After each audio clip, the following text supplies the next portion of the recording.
Welcome to Blarney Books once again, and I start off, of course, by acknowledging that we're on the country of the Peek-Warrung people of the Gunditjmara Nation, and we extend our respects to them. It's lovely to be back here again and to welcome Steven Conte. G'day. Thanks, Jock, and thanks to everyone for coming out. Now, a quick disclaimer before we start. Steven has been through a respiratory illness, and he wishes you all to know that he is not infectious, he's just sexy. Oh, indeed. Got the official stamp of approval, COVID-free, everything, it's fine. There are, of course, Dean's Bar is over in that corner if anybody needs a drink, and when we've finished, Steven will be signing books for you, and Joe will be selling them over there. So please do, buy early, buy often. Right, so things to cover first. Steven, I thought we should talk a little bit about your background because it's really a fascinating journey that you've taken to being an author. Originally from Sydney and then from rural New South Wales? That's correct, up north in the northern tablelands, very cold weather ordinarily. Yeah, and that you walked through Europe and at some stage worked as a bank teller, which sort of strike me as experiential extremes. I worked as a bank teller just to actually afford the fare. The other way around. Yeah, the other way around, and hitchhiked initially. Actually, I've had a few journeys through Europe, but as a 19-year-old, yes, hitchhiking 5,000 k's through and subsequently walking through Italy. So this was something I was going to ask you later on, but seeing as we're on it, did you actually go to the Tolstoy Estate when you? The embarrassing thing, I've just met Jill down here who has, and up front I have to admit that I've created the Tolstoy Estate out of copious research and resource to my imagination. So it's I once spoke to an author, Mark Henshaw, who claims, the reader does so much of the work of constructing a place. In a sense, a novel is actually created by the reader, between the text and them.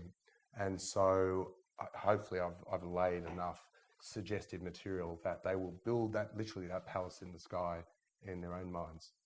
I'm amazed that you hadn't been there because the picture of it through this novel is so vivid. And in particular, towards the end, there's quite a brief passage about his grave. And of course, I did that thing that everybody's doing now when you read novels that, I'm reading and I'm Googling. And I looked up the grave, and it's exactly as you depict it. We probably looked at the same website. No, I think you did more than that. So you released Zookeeper's War in 2007. Correct. And that won the first Prime Minister's Literary Award. Sure. Which was a stack of money. Yeah, absolutely. A stack of cash-free money. Tax-free money. And what happens when you win such a thing early in a career? Is it all upside? Is there a downside to it? Well, the elephant in the cliche is the gap of time between the publication of my first novel and the second one. But I can honestly say it wasn't the weight of expectation of the first novel having won a prize. It was perhaps maybe a little bit of complacency that was induced. I thought, okay, I've had this success, I can be freer and write something that just pleases me. I mean, I just thought I could try another genre, so I turned to what effectively was my third novel, a novel set in Australia, more or less contemporary, and no one was interested in it. I've written 4 novels in total, 2 of them set in Australia, and that they just haven't excited people. And so I'm slow, and life intervened in other forms, and so there was this big gap. So its effect wasn't this massive weight of expectation. It was almost the opposite. It made me a little incautious and carefree. Yeah. And do you think, has it given the novel a longer tail in terms of its commercial life, that people know that it won a big gong? Yeah, and it certainly gave it that initial boost. I mean, to talk, brass tacks, it had, at the point that it had sold, it was a novel by a new writer. It had sold 3,000 copies at that stage. It subsequently, I think, sold about 17,000 copies in Australia and was published internationally. So, that made all the difference, actually. For a new prize, it was very influential. Yeah. But to go back to that sort of author's journey, you talk in your bio about all these different people jobs that you've done. I'd made a note of it somewhere that there was the bank tellering, but then there were a whole lot of other things that you'd been involved in. That must feed into the writing work in some way, having had all of that face-to-face time with people, often in customer contexts? Sure, I guess you do meet all sorts of types in a variety of jobs. I've not sort of focused on one profession. Yeah. And some of especially the larger of life, you do meet these. There's a character in this novel, Molyneux, who's a sort of a bon vivant and a vulgarian, and I've definitely met his sort of caricature in real life. I was going to ask you about him in a little while. That he felt to me like a cross between Sergeant Schultz and Benny Hill. Yeah. With a little, I've tried to demonstrate that he's got a little bit of actual genuine culture and knowledge behind him as well. But that's fair enough. He's meant to be a character. One of the wonderful things in a novel is if you have characters who are prepared to say absolutely anything. They're disinhibited for whatever reason, and just come out with it. And so it's a great joy to have a character like him. To sort of, say the unsayable. Yeah, and he felt to me like, this might be a reflection of the fact that I'm ploughing away at the time while I'm reading your book, and you get in those periods of great drudgery. And I was thinking that you must have been feeling enormous relief going, and now I can chuck in a Molyneux line, and that'll be good fun. Yeah. But there's a real upbeat, up-tempo thing about him. Yeah, I mean, my fiction's always got dark components to it. But I've always felt that books are more moving, more engaging when they at least gesture towards containing the whole of life. That, of course, we all go through hard times and tough times, but we laugh as well. And one of the novels that I really admire in that regard is Sophie's Choice, which, if people know anything about it, often it's because they've just seen the film, and it's this horrific premise of a woman in a concentration camp. But what people who haven't read the book don't realise, it's laugh out loud. It's chock-a-block full of Jewish jokes. Publishing in-house jokes. I mean, they tend to be towards the start of the novel, and also pratfalls of a young man trying to lose his virginity. It's hilarious material, and I just think that actually, the tragedy of that book. It's like in Shakespeare that there's laughter and there's tragedy within the same work. A couple more things about your life before we sort of delve more deeply into Tolstoy Estate. But one of them is, how did you come to move from Melbourne down to here? Was it from Melbourne to here? Yeah, it was. So I've been gradually zigzagging south throughout my life. I was sort of raised in northern New South Wales. So at the time that I met my then partner, we were Melbourne based, and we simply made a decision. She was originally from Portland, which was the key thing, and we wanted to afford our own home, and I'd grown up in a small town anyway, so it wasn't something foreign to me, and it was a lovely place to come. So that drew us down here, and it's not something fortunately my ex and I, as some in the audience know, get on very well together and raising a child, and certainly don't regret my decision to come to this part of the world. Yep. Okay, and last thing, you mentioned in your bio about the fact that you are making an eco house in Koroit. There's a couple of things about that intrigue me. Why? It must be more than a mere reno if you're saying it in your bio. Is this taking some time? It is. I've had all sorts of planning permit issues. The most recent, this will start construction in as little as a week, but I've had some hold-ups. The most galling of all, just hope there's if there's any members in the Moyne Council present. It's like a Blues Brothers line. Yeah, good evening, officers. The last complaint, which was that the building was too tall. Now this is a tiny little doll's house of a house. It's a small eco house, and I thought, in the context of the new IGA looming over and menacing the entire street, my little place is too tall. So I'm still simmering over that, but anyway, I've got past that now as well. Okay. Now, just for the benefit of if there happen to be any architects in the house, what is an eco house? Oh, it's just solar passive, very low energy consumption.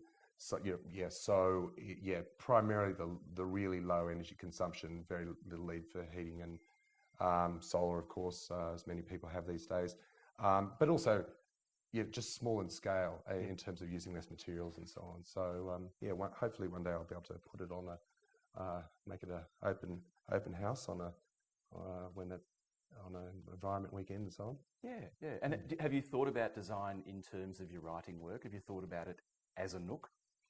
Yes, it's. There's a question of whether you want to be working in your living space or in the local cafe and so on. So look, I've focused on making the main living space as pleasant as possible, and at least initially that will be my workspace as well.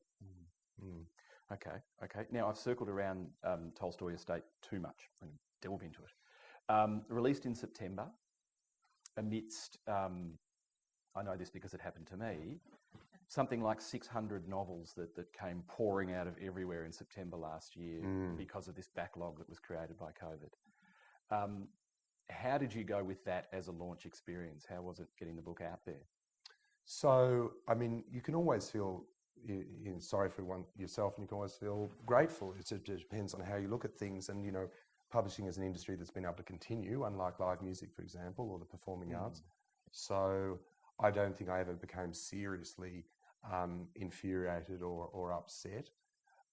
So I think by and large it's worked okay for me. I really enjoy events like this, but I don't depend on it. It's not, I know some writers say,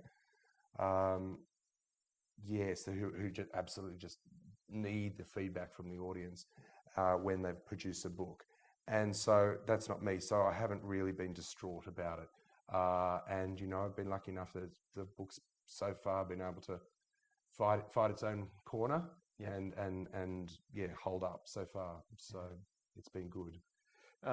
Okay, so Tolstoy Estate is set in June 1941, and actually it's November. Is it? Okay. Yeah. So it's the other end of Operation Barbarossa, that's correct. The right, opening phase of the German invasion of Russia. Right. Soviet Union. Which reminded me in many ways, and I'm sure you intended this, of Napoleon's venture into Russia and the idea of a huge, well-resourced army just being bogged down in the snow.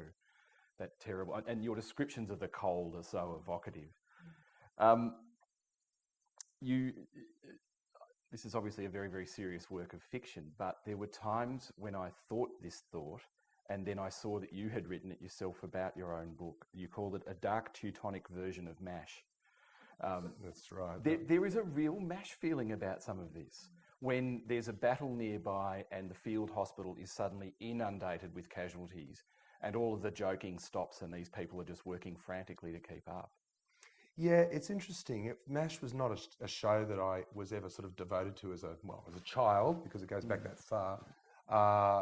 I don't think it's a powerful influence on this. It's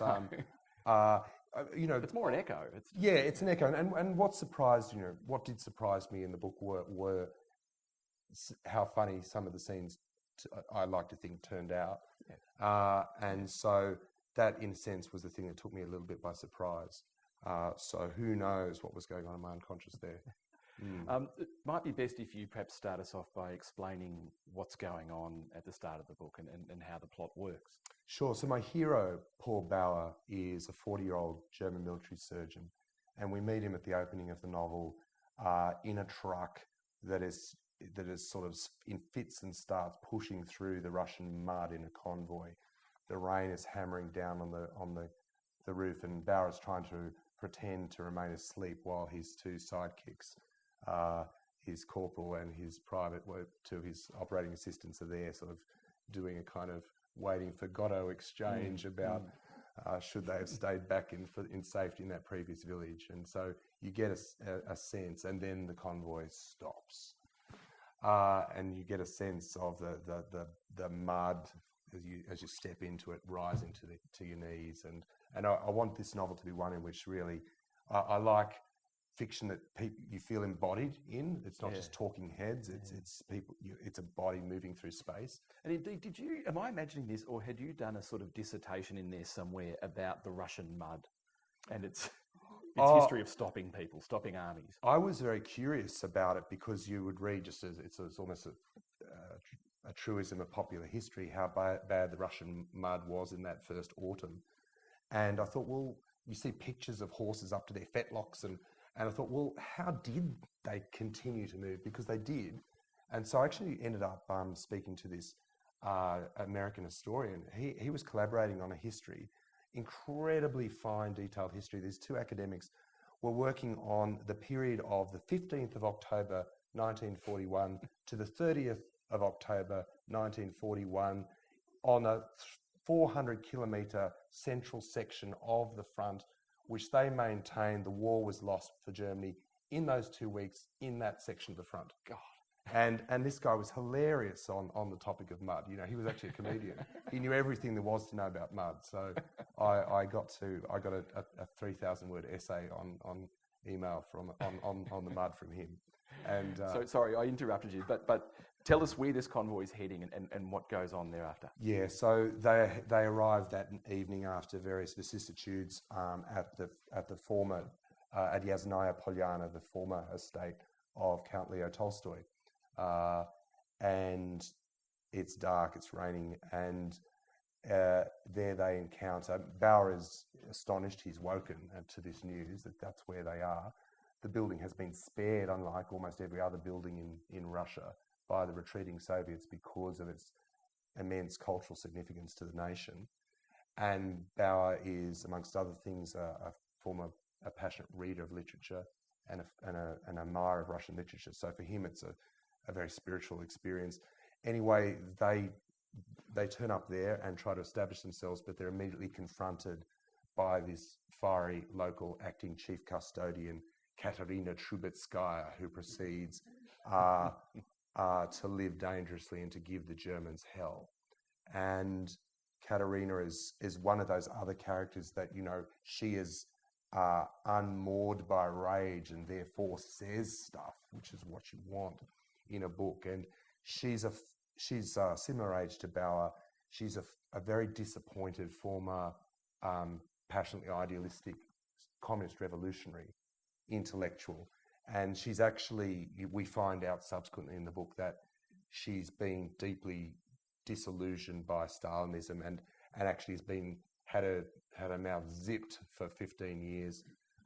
And so in a way, when the Germans arrive, she's actually authorized by patriotism to just let loose because of this other bunch of hideous totalitarian goons. And so she kind of finds massive release in that, and just manages to escape with her life with various stratagems. And then the other, as well as the ideological gap between her and these soldiers, there's also the fact that she's pretty correctly got them pegged as Philistines. Mm. They're a bunch of Bogans, and they've invaded Tolstoy's estate, and she's furious at the sacrilege that represents. Yeah, that's right. I mean, I encountered this story through a marvellous book by Eva Curie, the daughter of Marie Curie, the discoverer of radium. And Eva Curie was a well-known writer in her own right in the 1940s because she'd written her mother's biography. And she was sent by Time magazine to tour the war. And she was actually, it's an extraordinary story in and of itself, probably deserving of a novelistic treatment. Although she's already written it beautifully herself. She turned up 2 weeks after the liberation of the estate from the Germans. So they'd just been kicked out after a 6-week occupation.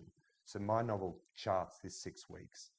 And in reality, Eva turned up 2 weeks later and was able to speak to the local custodians.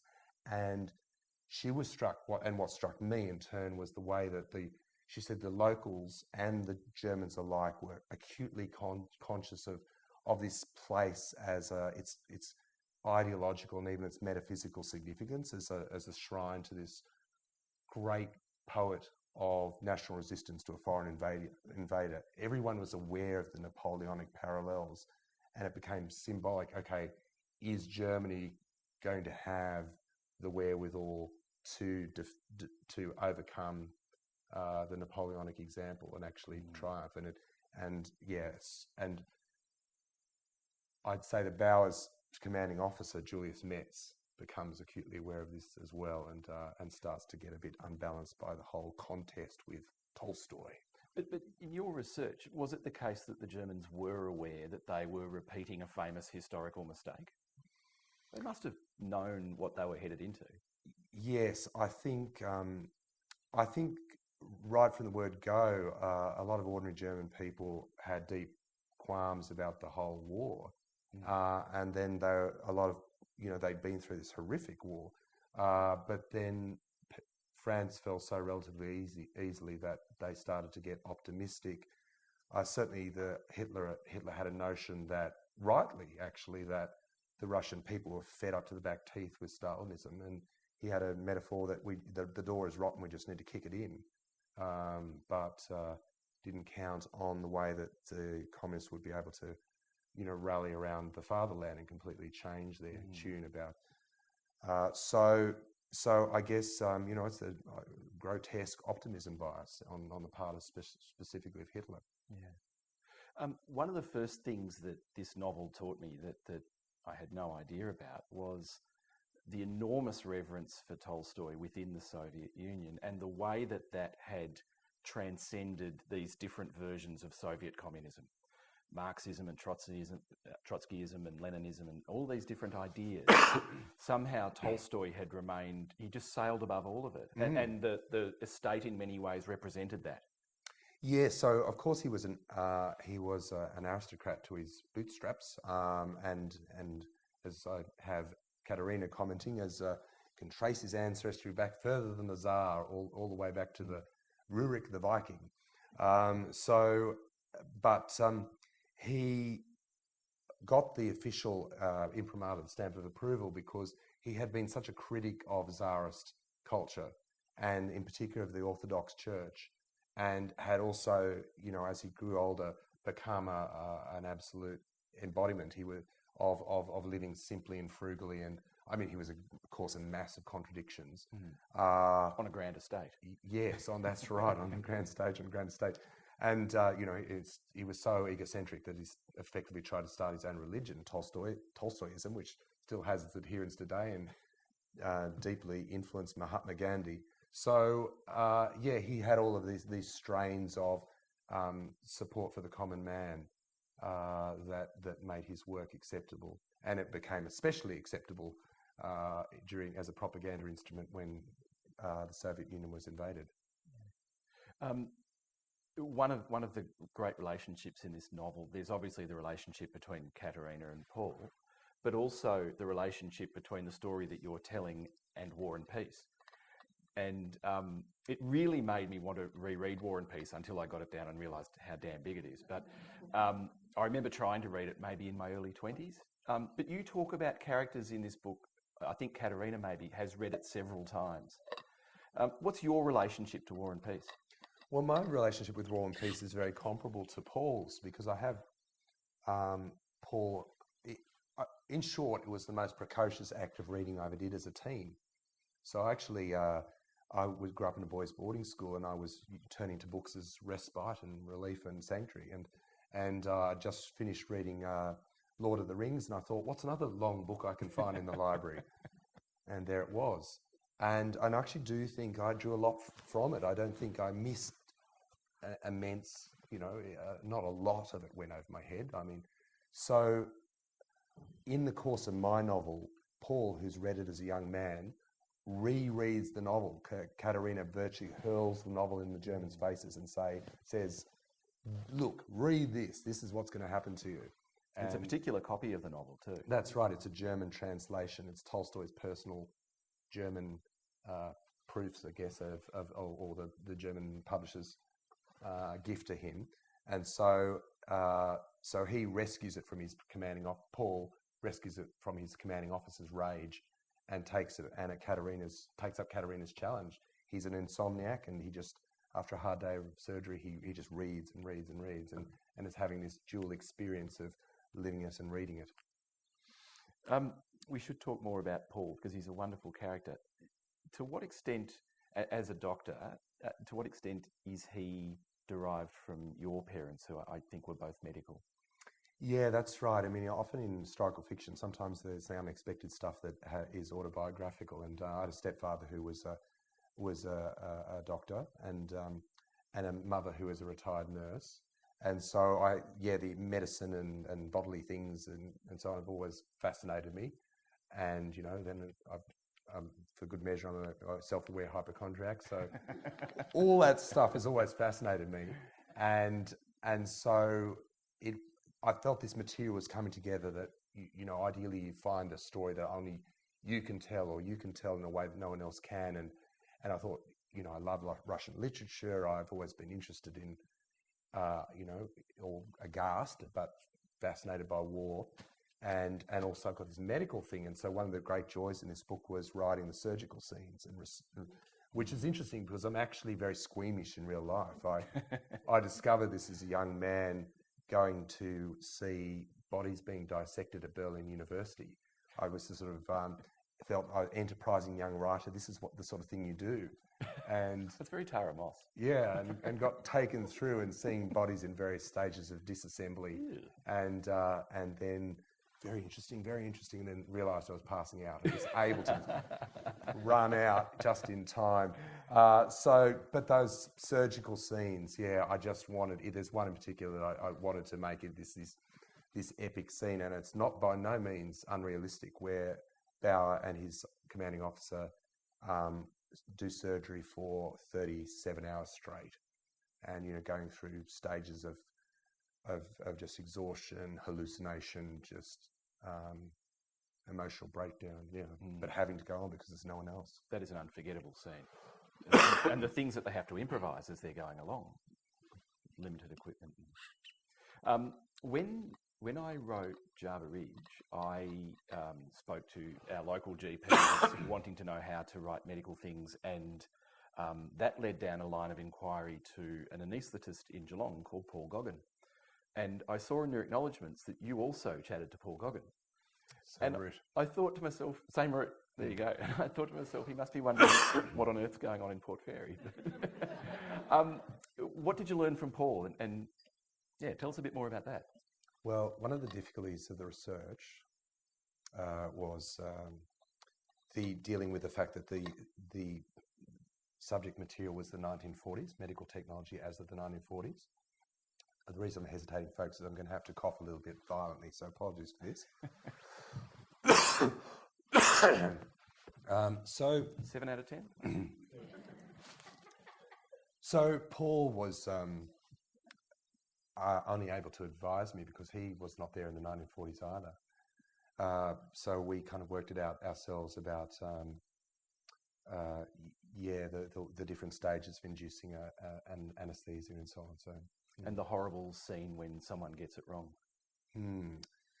I was lucky enough to encounter a couple of memoirs by British surgeons, and they described this process of having inexperienced anaesthetists working with them, and how it's a question of getting the right level so that the muscles are literally not sort of wriggling under the scalpel, but also not going too far, and cases where it did go too far and the patient died on the table.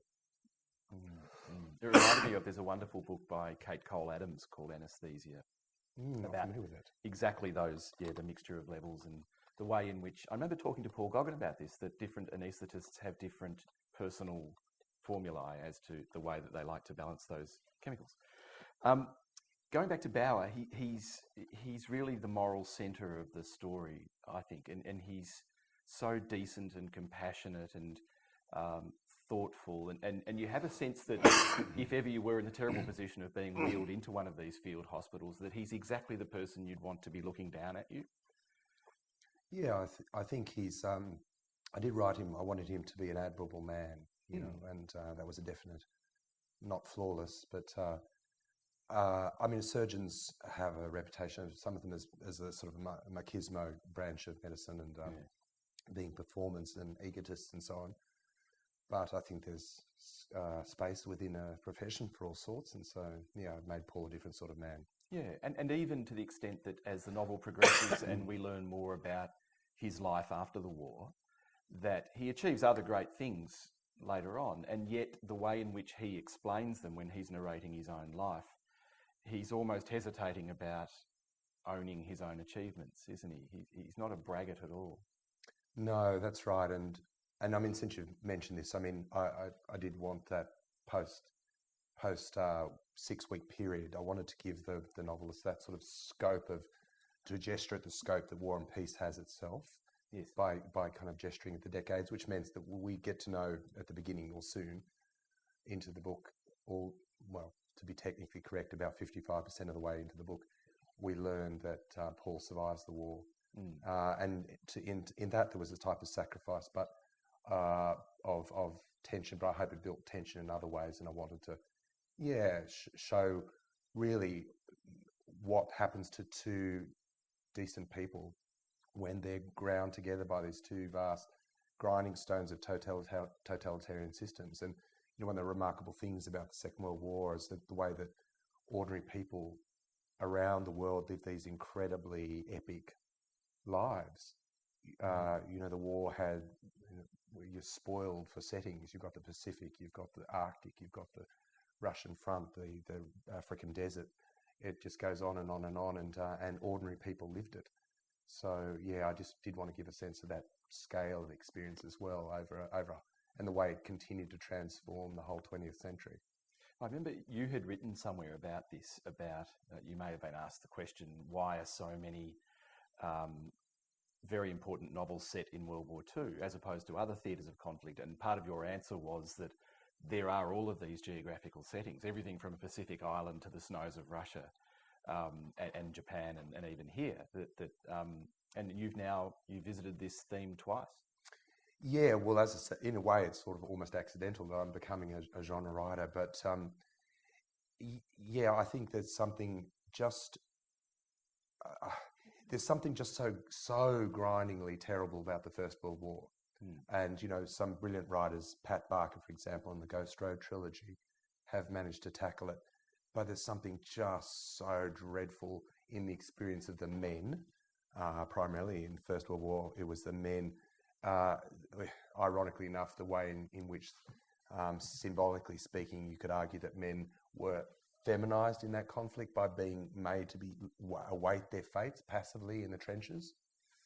And there is at least some psychic relief in a mobile war where, however perhaps out of your own hands your fate was, that people at least got to move about.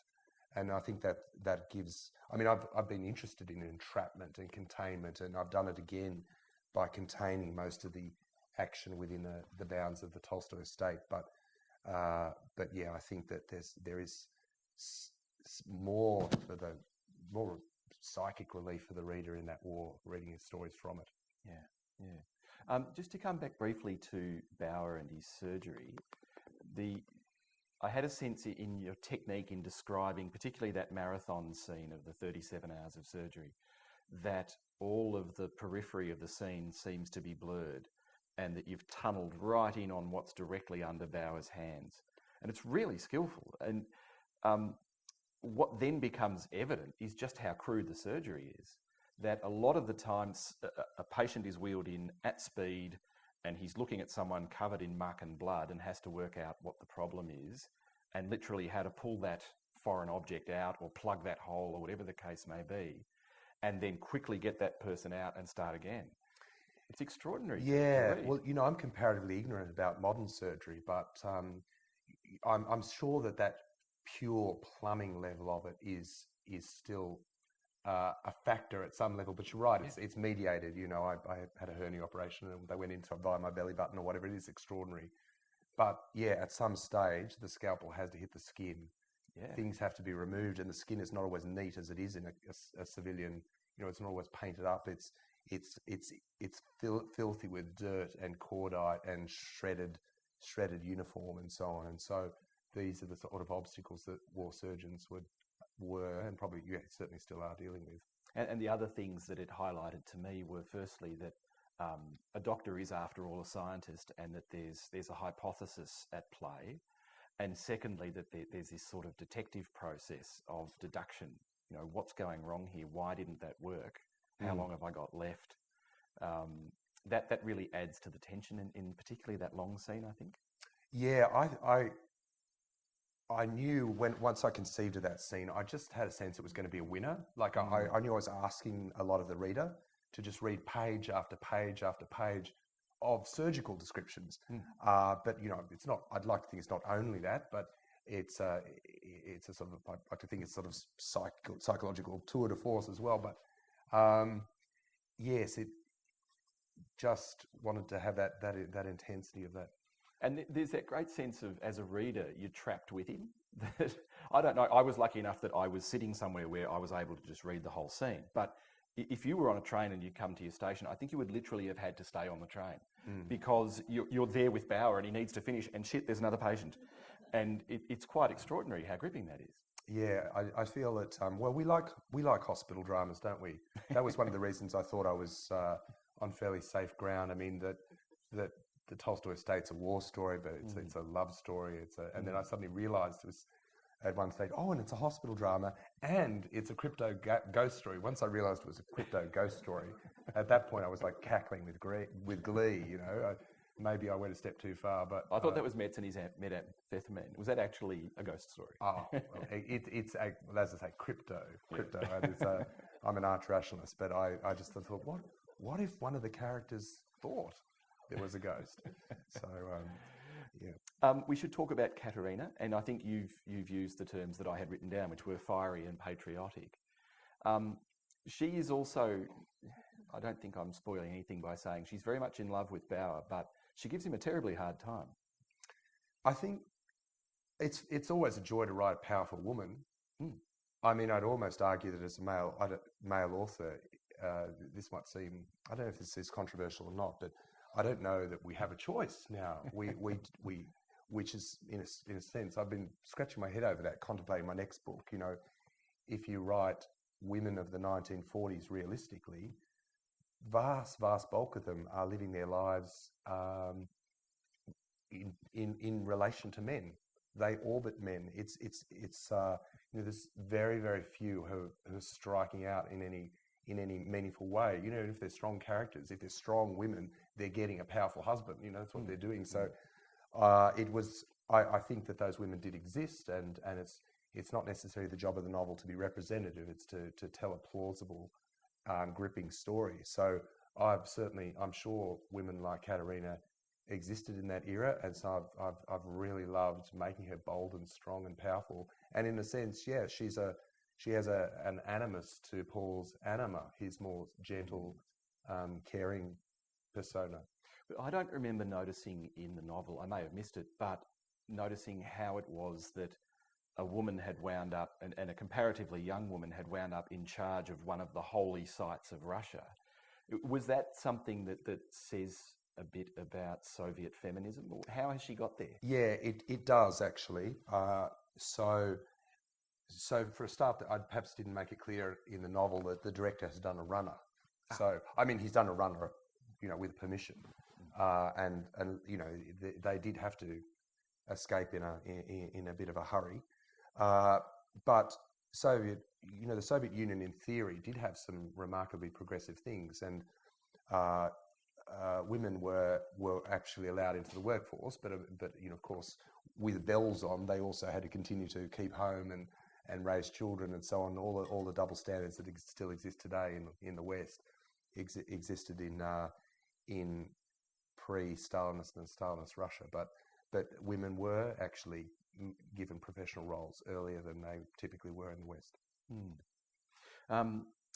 One of the other things that this is a book about, and it takes a while for it to emerge, is that it's a book about writers and writing. And that was one of my favourite angles in the story.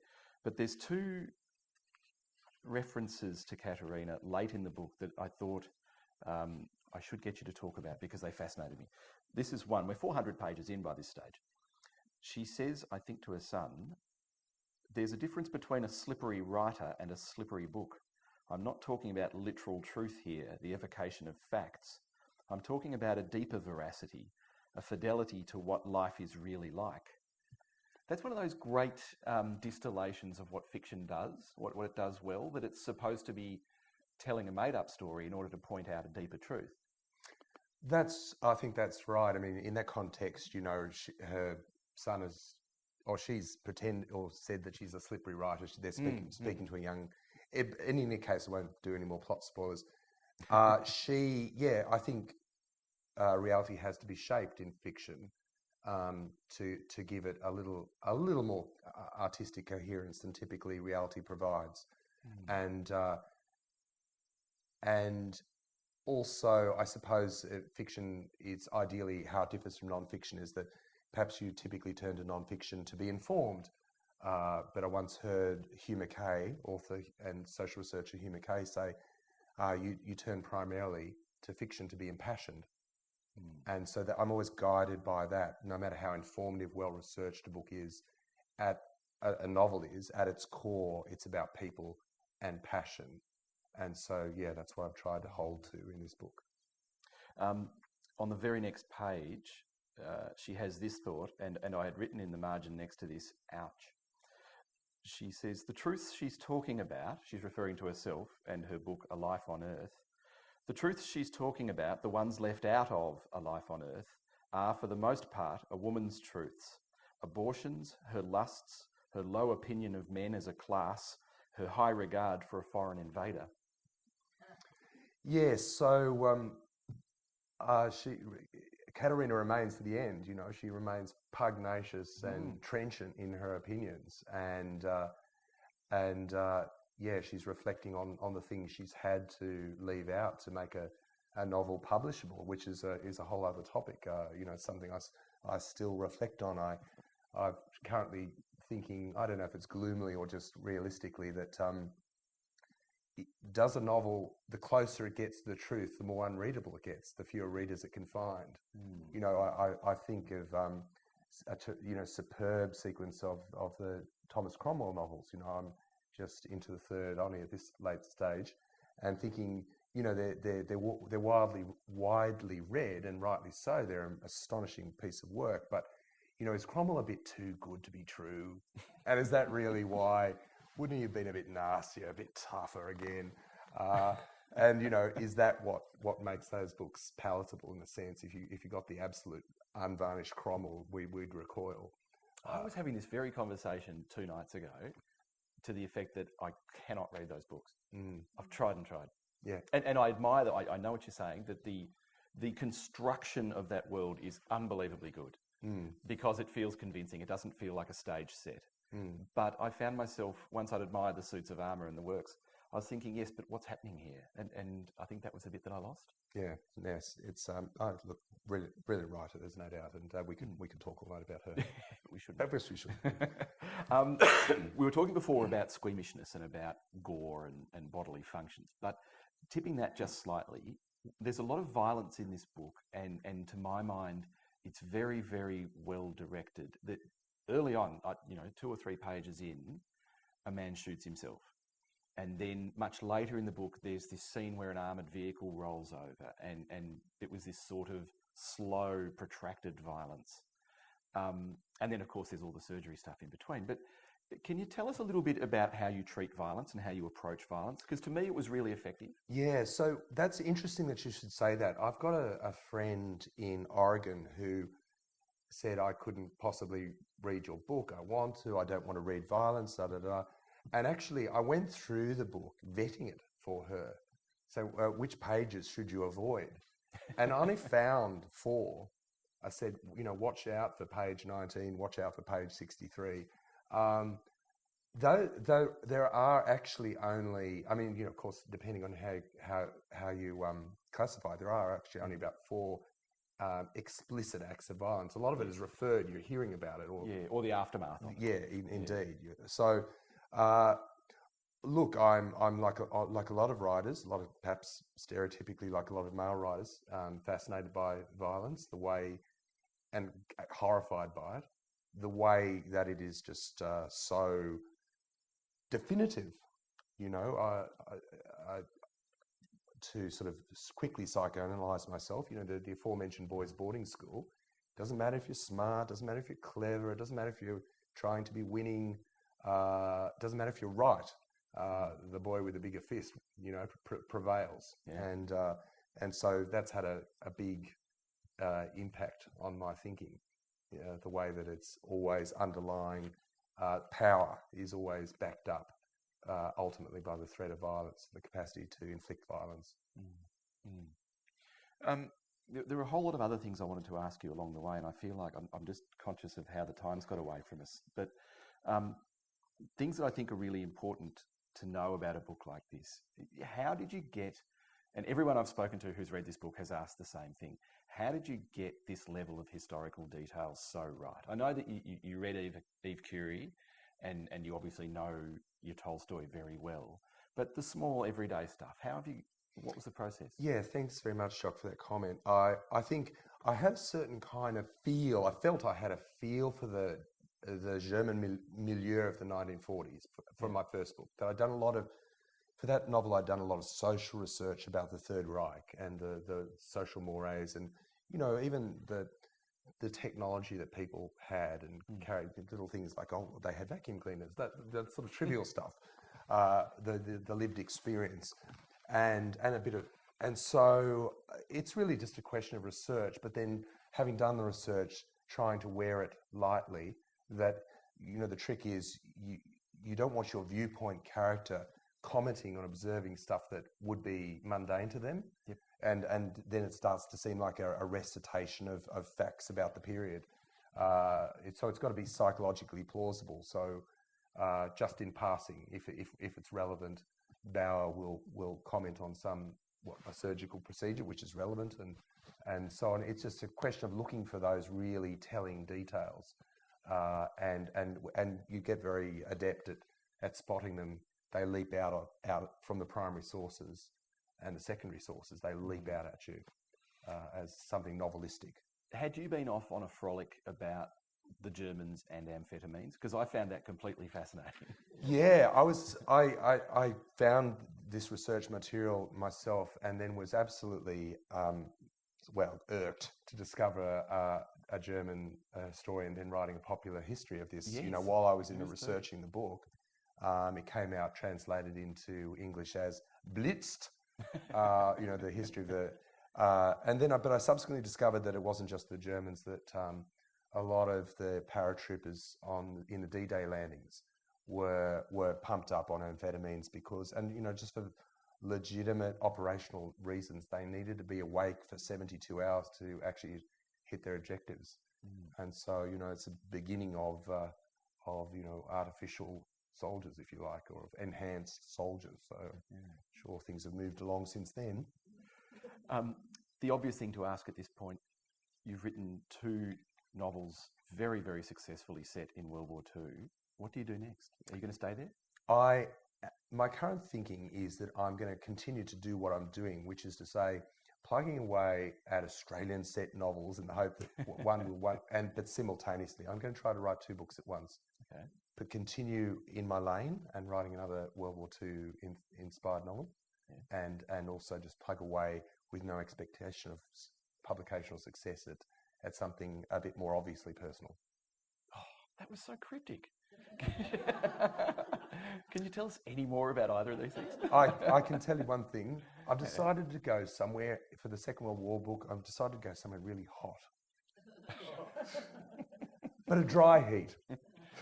Right. So there we are. Other than that, dry. Yeah. So I do want to. Rommel? I'm starting to think that it'd be nice to have a little trio, not a trilogy, although a little detail that only one person has picked up is that one of the characters, one of the tertiary characters really in the Tolstoy Estate is referred to in my first novel. He's the son of one of the characters in the first novel. Oh, nice. I think this is what the industry calls a book cycle. That's it. Well, I think the novels are going to be too loosely connected for that, but I like the idea of this trio of 1940s novels with German components. Very nice. I've been talking a lot, and so has Steven, but I feel like I should turn it over to all of you. Would anyone like to ask Steven a question? Indeed, about either of his books? Ralph. Yeah. Not been to if your thoughts advisable opportunity. But then also you take forward from the hospital up to the front line. Yeah. That's the point. Gee, why gets the uncomfortable scene bring us back to the hospital? What was the thinking behind that? Yeah, so if anyone didn't hear that question, it was my decision in the novel to take Paul for part of the novel up literally up to the front line where he works in a dressing station. And I thought, once again, you don't see too much direct violence there. But it's much closer, and I did want to give a sense, once again, to the reader of what it was like to try to get up in the morning when it's minus 40 degrees outside and your uniform is covered with lice, and then lowering your trousers over the latrine. And I just thought I wanted to actually, give that physical reality so the reader would understand what was going on for these soldiers who were coming back into the operating theatre. I'm thinking the same thing, Ralph. It was quite alarming, wasn't it, that turn of events? Yeah. Sorry, Jane. This is not a question. I think that's one of the best books I've ever read. And I've read many. One of the things, at the end of that operation stuff, I felt that we all knew that Paul would be loyal, would do his best. Every operation was thinking not only of now, but in the future. That knows, that bit of skin there, what will it be like for the future of that man. And he was trustworthy just from that scene. I think it's brilliant. Well, it's very important that everyone hears that this wonderful lady thought this was one of the best books she ever read. Thought it was brilliant.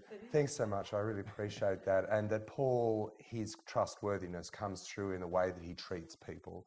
And yes, he is, he tries to remind himself this is not just another pile of flesh passing under his hand. And he goes at one stage, he goes into a kind of an exhausted incantation about the person underneath him, loves and is loved, loves and is loved. Just trying to connect with that key reason why he's got to keep focusing on what he's doing. So it's very rehumanising, isn't it, as you say, of what is otherwise the pile of flesh. Yeah. There's someone else was going to ask a question up the back, but they might have thought better of it. They also probably just wanted Kate, to did you just sound throw brilliant. a bid? Is that what that was? Oh, Kirsty. Yeah.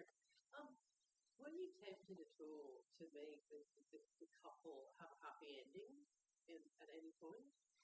Come together? Well, there is the couple. There is. It's not an entirely bleak ending. I think there is a kind of okay. I think it's hard for women are the major readers of fiction, and I frankly think it's hard for women to really buy a happily ever after story with a man. I know that's tough, but if you look at a lot of fiction and movies for that matter in the last 30 years, ultimately the man dies. That if you look at Titanic, the film, if you look at Cold Mountain by Charles Frazier, which was turned into a film with Nicole Kidman. There are other examples. I think it's for a romance to actually have that epic shape, people need to not have it spoiled by having to clean up his socks beside the bed afterwards. So define happy ending. If it's bad breath in bed and dirty socks, then so it's a decision. But look, it's a legitimate question. People are I think romance is the core of a core trope of the novel, and I'm going to have another, and I'm people who I've discussed the idea with said, are you going to allow them to have a happy ending? So I'm thinking about it. You're a hard man. The way that I'd like to finish, if I may, is that 23 chapters into this novel, Katarina writes a letter to Paul, and it's this kind of extended riff on the value of novels, which I absolutely loved. I'm going to read a little bit of what I underlined, and then I'll ask you to read the second bit, if I may. Okay, here we go. So this is Katarina talking. To be clear, I'm not saying that the novel as a form will disappear any more than poetry has disappeared since it lost its status as the most prestigious branch of literature. But its importance will fade. Everything fades, I suppose. Certainly everything made by human hands. And yet I can't help feeling bereft to witness this diminution of the novel, which, for all of its inadequacies, has trained us to see the world from others' points of view. And I'll hand to you from there. From the underlining there. Can you see that? Yep. The Hitler. Sorry, we're good. Yeah. Exactly. Okay, Yeah, we're starting with Hitler. Or the I see it. Right. The terrifying truth is that it could have been worse. Hitler could have won. Kennedy and Khrushchev could have blown us all to hell. And who knows what other horrors we've evaded because someone, or someone's teacher, or someone's mother or grandfather once put down a novel and thought, my God, I'm like that stranger, or that stranger is like me, or even that stranger is utterly different from me, and yet how understandable his hopes and longings are. And in the future, as fewer and fewer people use these engines of empathy, what horrors will we not avoid? It's thanks for pointing that out. Yeah. And I mean, you know, I have wanted to, one of the things I wanted to do here is write a novel for the true believers. And you know, it's a bit controversial to in a sense have ideas discussed in a book. And I thought, oh damn it, people in real life do talk about ideas. It's not as though it's unrealistic. And so yeah, one of the things I was achieving is I wanted that Paul and Katarina to be drawn together by conversation, and I'd like to think it's not dry but witty and hopefully occasionally moving. Yeah. So, Steven, thank you very much. thanks so much, Thanks. Jock. Thank you for having me.